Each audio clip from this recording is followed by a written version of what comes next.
A woman can snap for all sorts of reasons.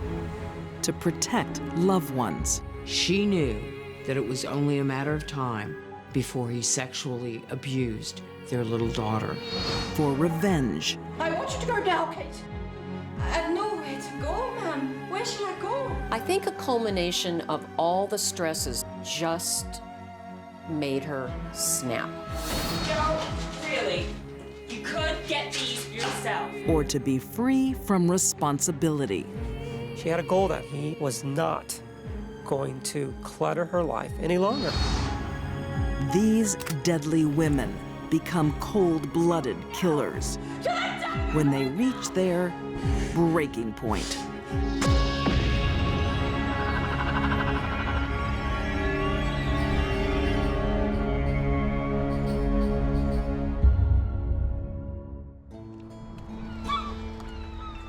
In 2008, in the charming seaside town of Belfast, Maine.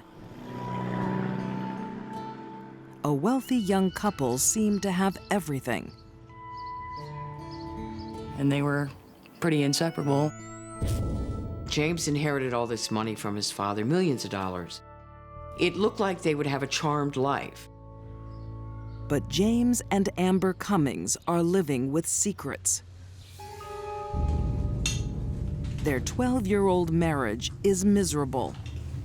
He didn't appear to have a lot of relationships with people or with his family. Kept to himself. Amber is afraid of her husband and has been for years.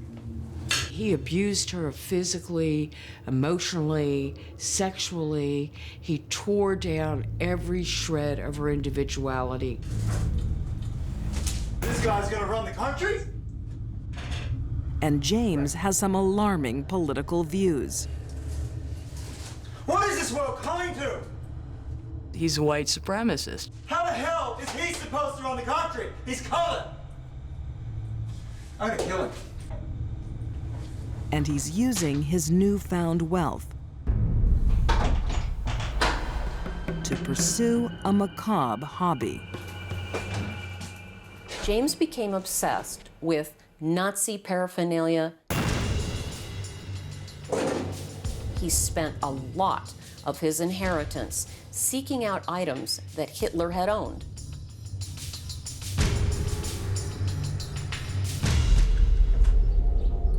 His behavior is fueled by a delusional mental illness. It was clear that he had a serious mental illness known as paranoid schizophrenia.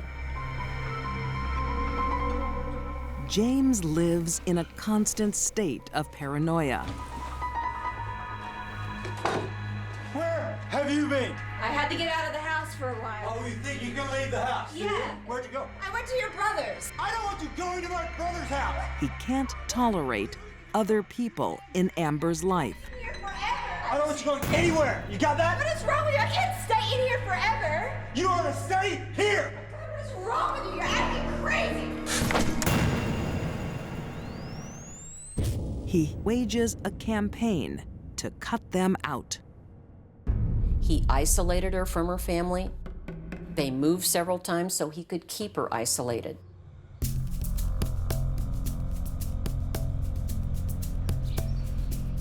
James and Amber have a daughter. But he is no kinder to her.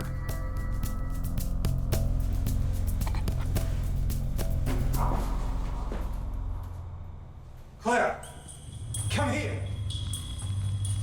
That's the Fuhrer, Silva. You're not to touch that. When he tried to beat the daughter, she would step in between them and take the beating herself. Do you understand? Where do you think you're going? What's going on, Clara? Honey, just go upstairs. What is going on? What are you doing? She's not doing anything wrong. She is just a kid. Even though that made James angrier and made him hit her worse. I'm teaching her discipline. This is something you don't understand. Disgusting.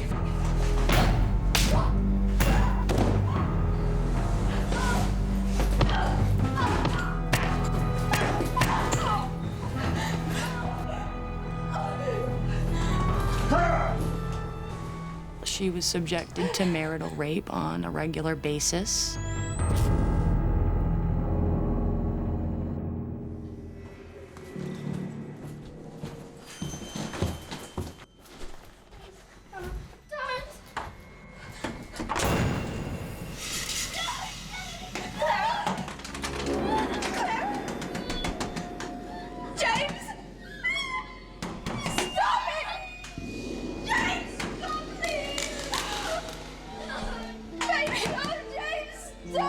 Isolated, abused, and terrified. Amber does try and escape with her daughter.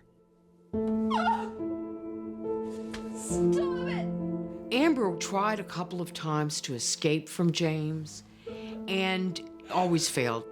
And he got angry and the abuse escalated. There's no way out for Amber Cummings. James controls her every move.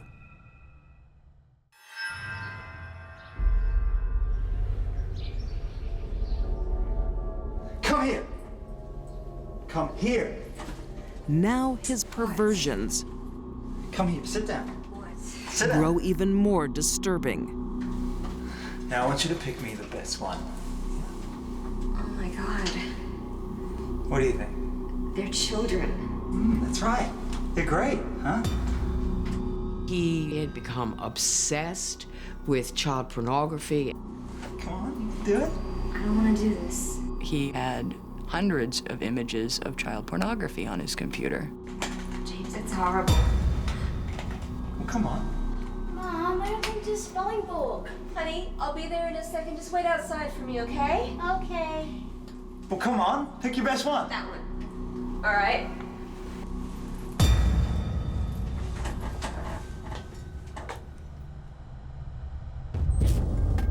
His authority is unchallenged. His violence unchecked. He ran his house like Hitler ran Germany. Amber reaches her breaking point.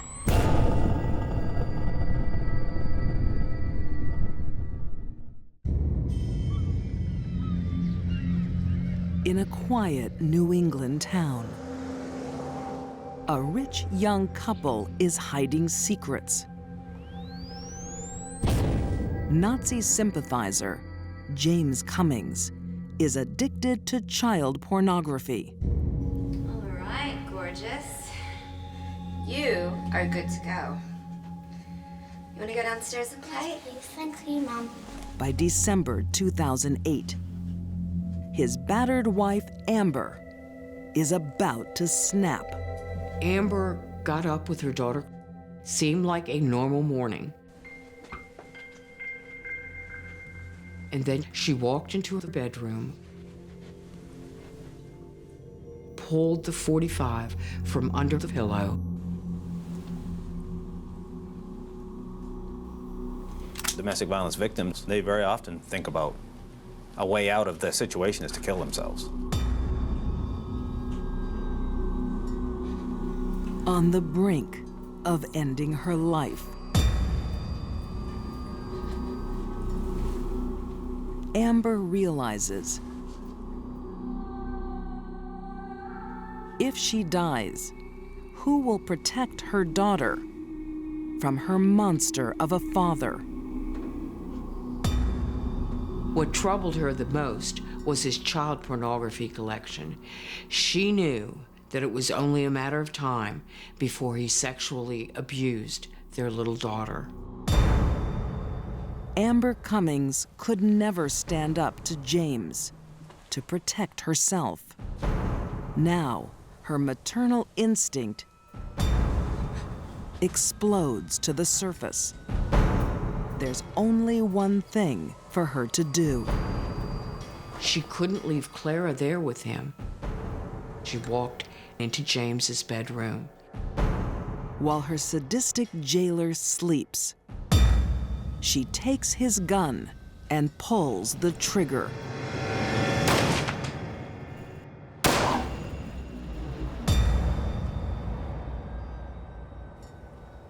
Everybody has a breaking point. Ultimately, take away all the socialization that we've been subjected to since the moment we came out to the world. We are animals, and animals can attack. Amber takes her daughter to a neighbor's house and calls police. Clara, we've got to go. Quickly, come on, let's go outside. Let's go. Chief of Police Jeffrey Trafton will never forget the scene. It's hard for us to justify shooting somebody who's asleep in a bed.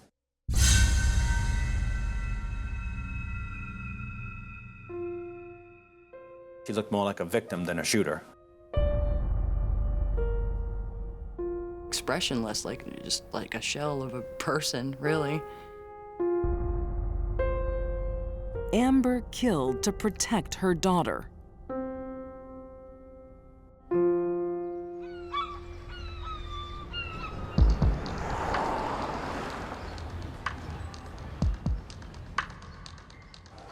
But as police discover, she may have done something else. Look at this stuff. Change the course of history. When the FBI came into that house, what did they find? All the ingredients for a dirty bomb, including uranium. Looks like we have a manual.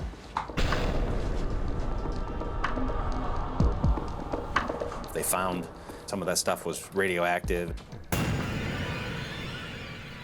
In James's twisted, racist view of the world, Barack Obama should never be president. They were going to drive to Washington, D.C. for President Barack Obama's inauguration, and he was going to explode a dirty bomb down there.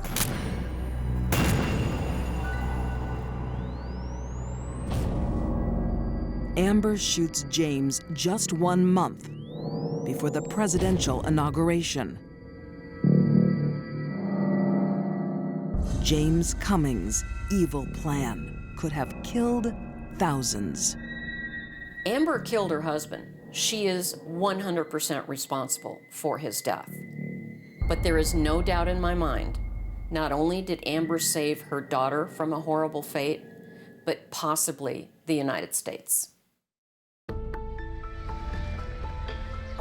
In a civilized society, Amber's vigilante justice can't stand unchallenged. A murder trial must take place, and it touches a nerve. She had probably upwards of 100 people in this community show up for her sentencing date, most of which were wearing T-shirts that read, "Free Amber."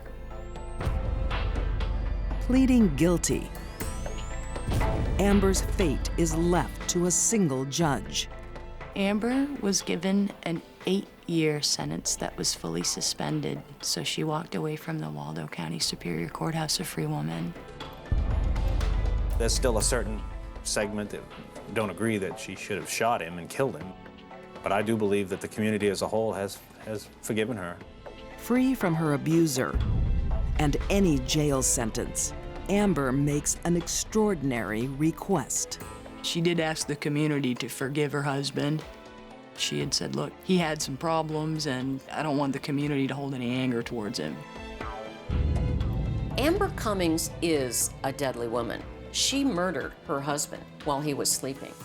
But seeing her story, it's easy for me to understand how Amber was created.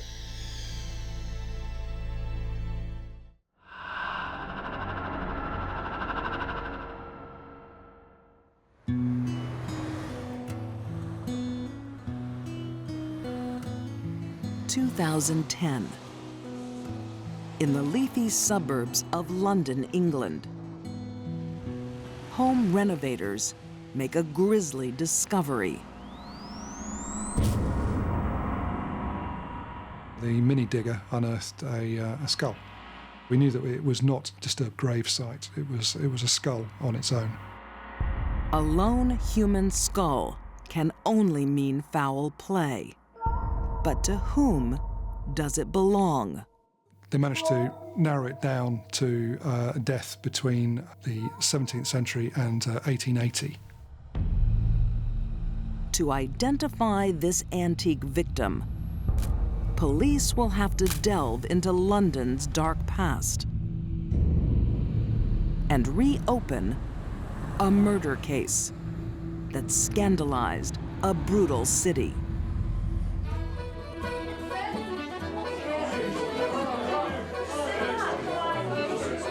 England, 1870s.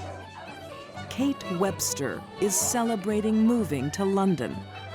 Kate Webster was an Irish woman who came to England and effectively was a career criminal. She was cunning. She learned how to be a criminal from an early age. Kate hasn't come to London for a job. She's come to steal. But she's not very good at it and is soon caught and jailed for 5 years. On her release, she is determined to have an easier life. Kate Webster's life couldn't have been much harder than it was. Kate had almost no education. She worked in people's homes as a housekeeper, and she wasn't very good at that.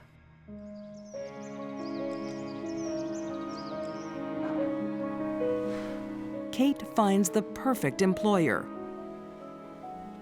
Naive widow, Julia Thomas. Good afternoon, Kate. Good afternoon. Please, sit. Thank you, ma'am. She had a nice house. She would wear jewellery and rings. She was a church-going lady, very prim and proper. But Mrs. Thomas didn't know about her background. Do you have some references for me? Oh, no. I've just come to London. I've come from Ireland, and unfortunately, I don't have any references, but I'm so keen to work. So keen to work for you, Mrs. Thomas. She didn't like work. I mean, she resented doing the work. She wasn't a very good maid. It's a very large house, Kate. Have you worked in such a large house before? I have, back in Ireland. I did notice there was some dust in the mantle. I can see you need some help. Well, yes. Shall we start straight away? Let's start.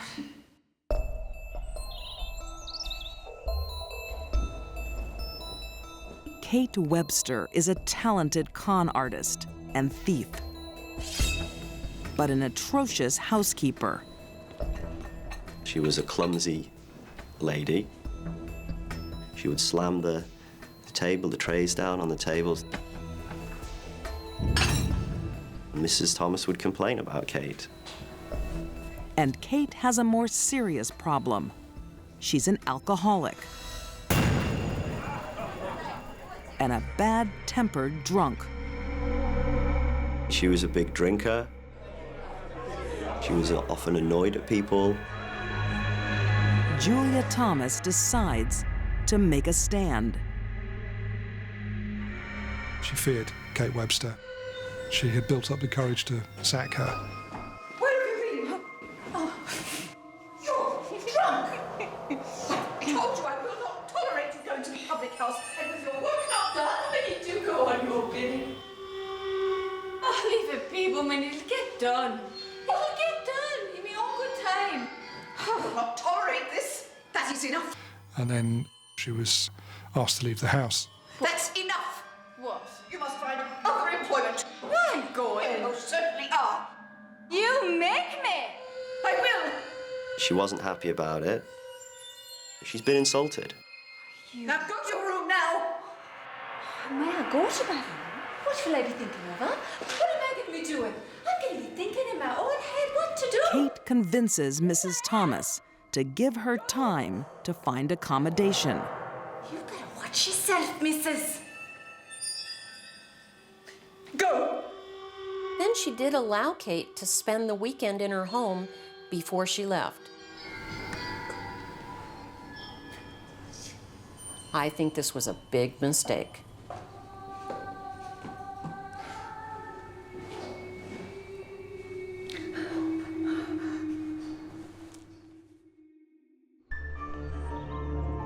Sunday, January 13th, 1879. It's Kate's last day of work. Where did Kate go? She went to the pub. Mrs. Thomas was not happy again. Stop there! She'd done her a favor and let her stay for the weekend. But now Kate's late back from the pub. I want you to go now, Kate. I've nowhere to go, ma'am. Where shall I go? Mrs. Thomas is waiting for her, and an argument ensued. I don't care. I've given you plenty of chances. I gave you notice. Now, I want you out of my house right now.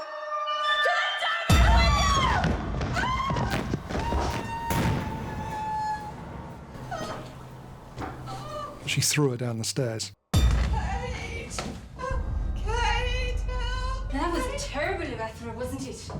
Help me! Shush! Be quiet!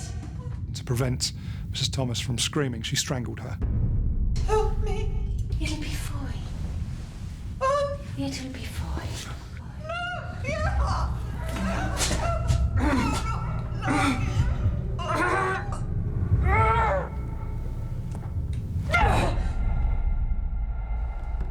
It was a brutal killing of her landlady. I think a culmination of all the stresses Kate was under finally came together at the top of that landing. Her alcohol problem, her low wages, and her repeated failures at even a simple menial job just made her snap. Kate Webster has killed her employer.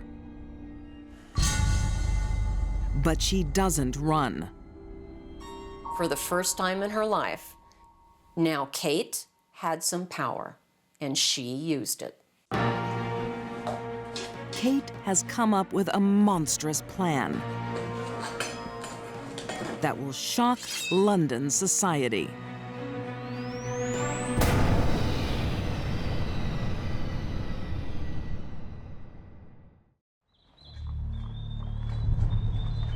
London, 1879. Drunken housekeeper Kate Webster has murdered her employer. Now she chooses the most gruesome method to get rid of the body.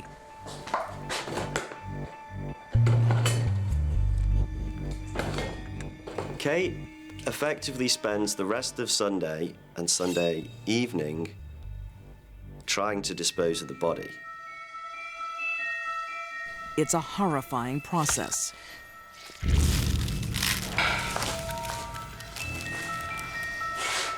She dismembered the body using a meat saw and a razor. Lazy servant Kate is now hard at work. She hacks into Mrs. Thomas's neck and saws off her head. Blood was all over the kitchen itself, in corners of the room. So I think it's fair to say disgusting. It's a lot easier to get rid of a human body than the way Kate went about it, and a lot less ghoulish to simply bury a body in the basement. There was something in Kate that drove her to do that. I think she liked it.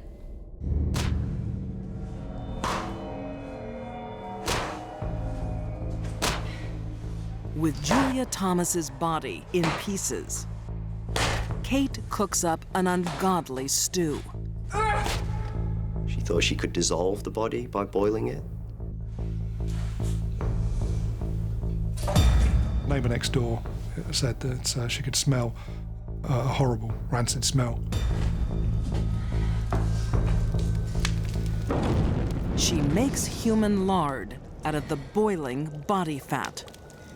The residue that's left in the pot is really some of the fats that have coalesced.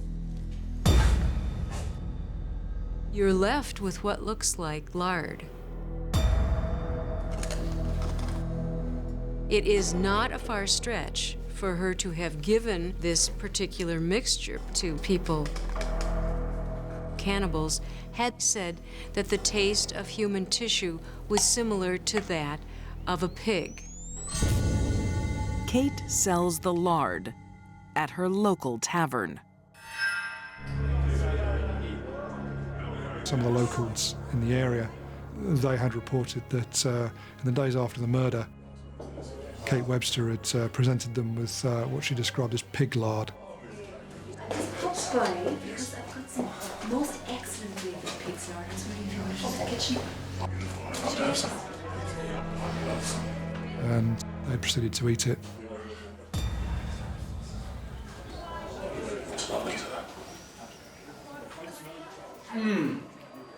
Delicious.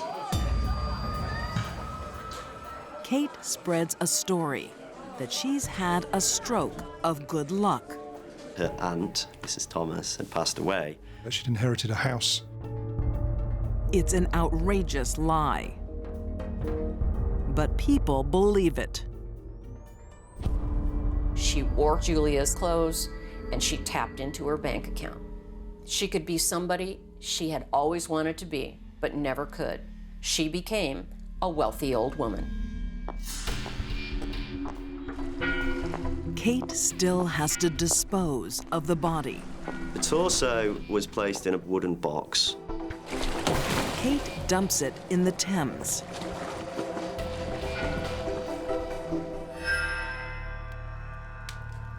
But not all the body parts will fit.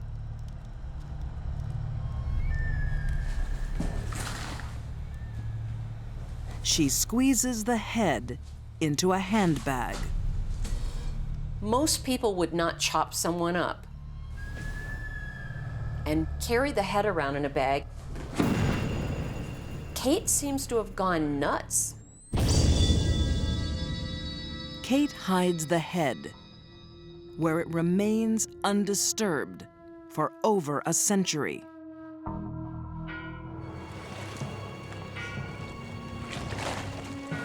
The other body parts are found much sooner. Just 5 days after the murder. Kate was really a much sicker woman than anyone really knew. It is not long before Kate's story of an inheritance unravels. She's quickly arrested and convicted of murder. Although it's rare at the time for a woman to receive a death sentence, Kate Webster is hanged. You look at what she actually did. How could you not say that's evil? 130 years later, the final piece of the case is solved. The skull was recovered from an area that had previously been a stable. Kate Webster would have known that well. She frequented the pub. Julia Thomas can finally be laid to rest.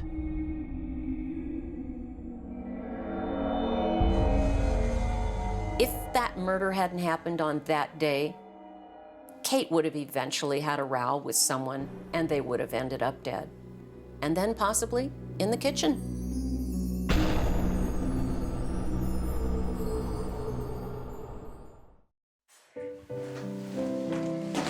There is yours. Would you please eat up? A dying husband needs a devoted wife. He was generally suffering a miserable existence. But when there's no love left, Wendy was hardly the dutiful caregiver to her sick and dying husband. a marriage becomes a burden. This is not someone that I ever want to be around if she snaps again.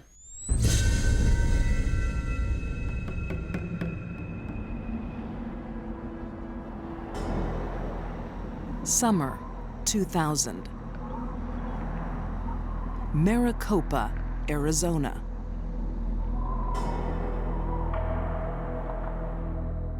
Are you doing my toast? An everyday domestic scene. There.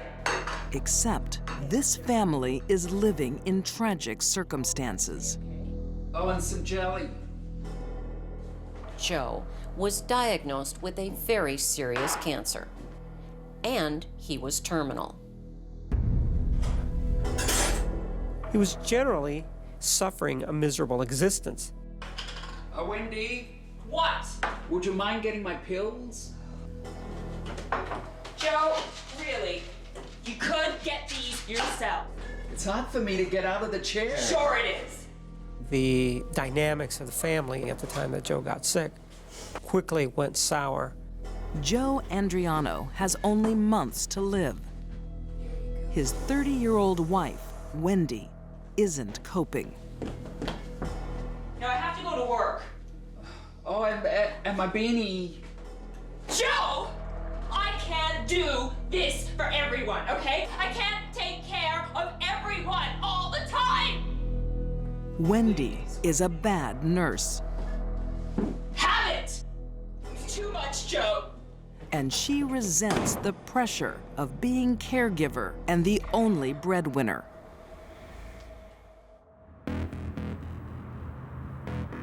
Wendy often doesn't come home after work. She's leading a double life. Miss Andriano was noted for going out to bars and clubs. She would engage herself, if you will, with some of the men that she met. How much have you... She pretends she's single and available.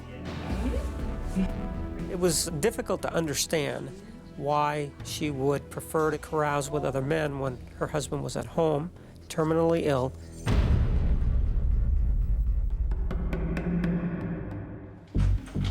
Wendy even flaunts her affairs in front of her husband. I need you to be so quiet because one of my kids is on the couch sleeping. It's hard to say if she was always crazy, wild, angry. We don't know. What we do know is how she acted when he was dying. Something was seriously wrong here.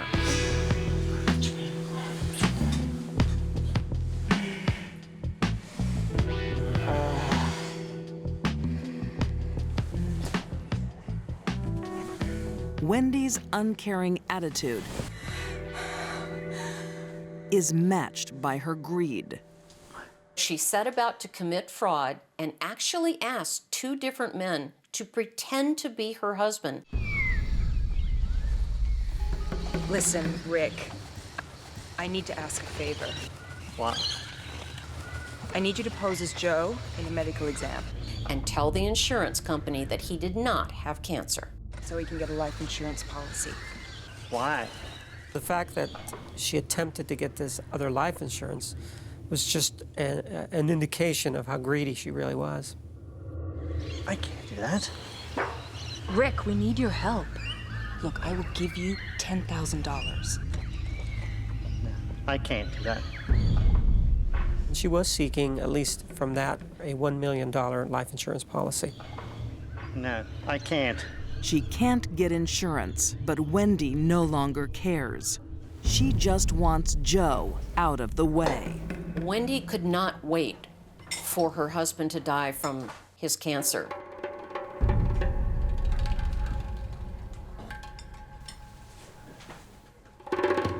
She had a goal that Joe Andriano was not going to clutter her life any longer. If Joe's cancer is slow to kill him, Wendy will give death a helping hand.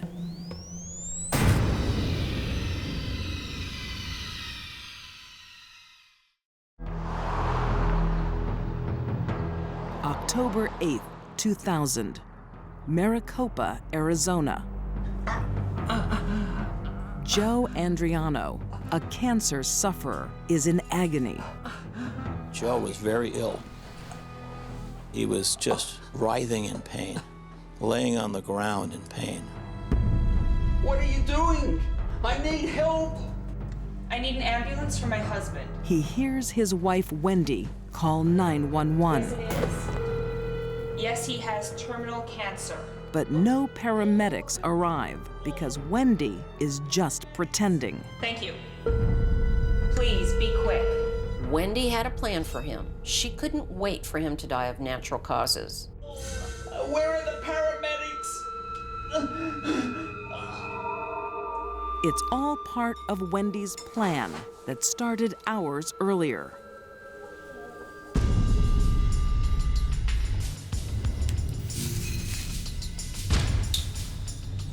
She heated some soup on the stove and replaced the medication with sodium azide and had given him that. Here's your soup. Oh, thanks, darling. It's a toxic weed killer, lethal to humans.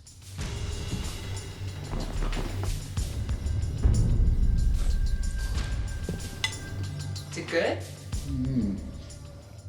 And she set about on a plan to murder her husband as quickly as possible. Joe is left in agony for almost an hour. Finally, Wendy thinks he is on death's door and contacts a neighbor. It was really unclear as to why she did that, but the friend did come over. I just have to quickly tell you, please don't ask any questions. I mean, he's on the floor and they're dying, but he doesn't know I haven't called 911. What do you mean you haven't called 911? I just think it would be better. You need to call 911. Wendy, you need to call 911. You have to call them. You want me to make the call? It was the neighbor's view that perhaps 911 should be called immediately. Joe, it's Chris. Under pressure, Wendy finally calls emergency. Hello? My name is Wendy Andriano. Now, I made a call earlier for an ambulance, and we're still waiting. We called up paramedics 45 minutes ago. They're gonna be here any minute, Yes, Joe kept saying, why is it taking 911 so long to get here? He was under the impression that 911 was on their way. I need help. But Wendy decides she can't risk paramedics snooping around. We need to get him into the car. We're gonna take him to the hospital. Where's the ambulance? I don't know, Joe. We've called them. I don't know how long it's gonna take. We're gonna get you into the car, okay? Miss Andriano grabbed Joe from underneath his arms Joe, get up. and tried to get him up so that she could put him in the car. Where is the ambulance? Joe, get up. Her plan to poison Joe isn't working. Joe, get up! We gotta go! Joe, I'm sick of it! Get up! Get up! By now, he should be dead. She miscalculated how much poison was necessary to kill him. We gotta get in the car! Poisoning wasn't enough. It wasn't fast enough. At that point, the neighbor said, look, I hear the sirens. I'm gonna go outside to guide them in. When paramedics arrive, Wendy comes up with a cold-hearted lie. Ma'am, not coming in. Help. My husband is dying from terminal cancer, okay? His DNR, do not resuscitate. He doesn't want your help. When you think about this, open the door, He doesn't please. want to die this way, okay? Come on. His DNR, no. DNR, no. She was afraid that he would miraculously be saved. Can't you guys do something? The paramedics believe her and leave. We did everything we can. Sorry. Sealing Joe's fate. It was very important for her to murder her husband. I need help! Now, no one can stop Wendy. Where are the paramedics? Oh! She immediately started to hit him in the back of the head. I need help!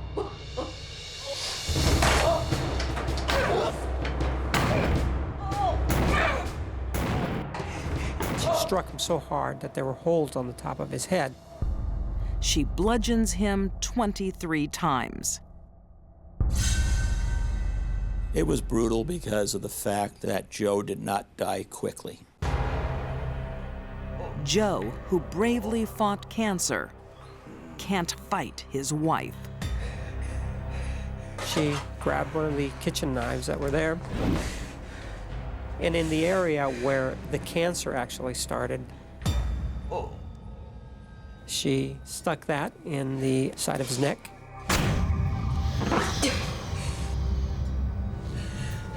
I think it's safe to say that Wendy snapped. This is not someone that I ever want to be around if she snaps again. 30 minutes later, the 911 center received another call from that address. The same team of paramedics return. It was right after you left. What confronted him was a very grotesque scene. An individual who had had his head beat in, who had vomited, and who had had a knife stuck on the side of his neck. With her husband lying in a pool of blood, Wendy insists she's the victim. We were fighting. He found out about my affair. He had a knife. He was threatening me. Wendy's defense was, yes, I killed him, but no, I did not mean to kill him. It was simply self-defense. I'm sorry, man. He's gone. Thought he was still breathing. He's gone. No one believes Wendy's story, but no one can understand why she murders either. Her husband would have died within weeks. This is one of the most baffling cases I've ever looked at. The incredible brutality she exhibited toward her husband as he was dying of cancer, poisoning and then stabbing. No heart, no empathy. I can understand why she's on death row. December 23rd, 2004. Wendy Andriano is convicted of first-degree murder and sentenced to death. She is currently on death row in Perryville Prison, Arizona. If I could ask Wendy one question, it would be, why? Why didn't you wait?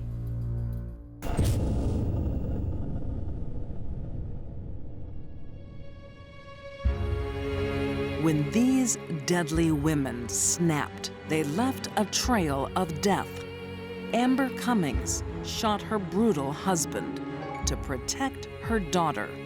Kate Webster killed and cooked her employer out of anger and greed. And Wendy Andriano bludgeoned her frail and ill husband because he took too long to die. These deadly women were prepared to kill when they reached their breaking point.